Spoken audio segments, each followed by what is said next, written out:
مرتضی سرمدی.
شریک قصه های من تو از کدوم قبیله ای؟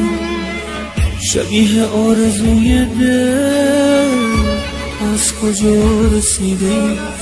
دستای مهربون تو بذار رو قلب زخمیم، محرم و مرهم دلم بذار بهت بگم کیم.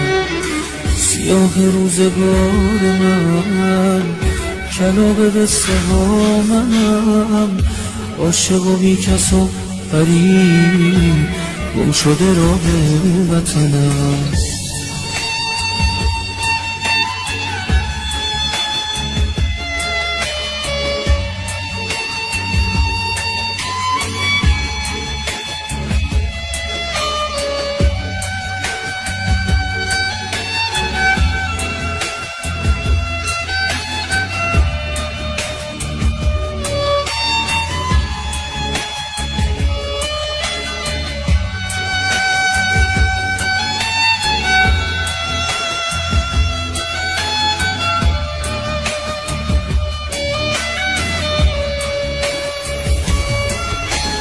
آخر قصه همیشه کلاغ در به در میشه، میره یه گوشه میمیره هیچکی خبردار نمیشه. سرخی چشمای منو ببین که باورت بشه، هرچی که از من دور بشی از عاشقیم کم نمیشه.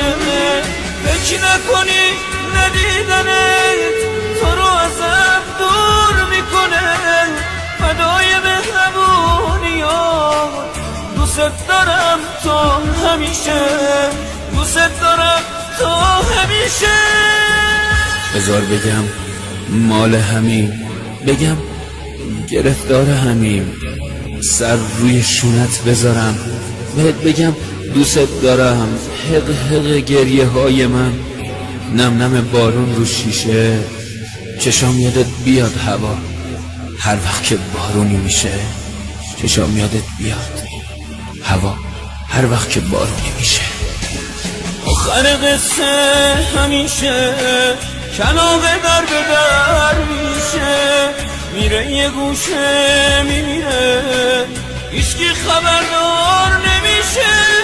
سرخی چشمای منو ببین که باورت بشه، هرچی که از من دور بشی از عاشقیم کم نمیشه. فکر نکنی ندیدنت تو رو ازم دور میکنه، فدای مهربونیات دوست دارم تا همیشه، دوست دارم تا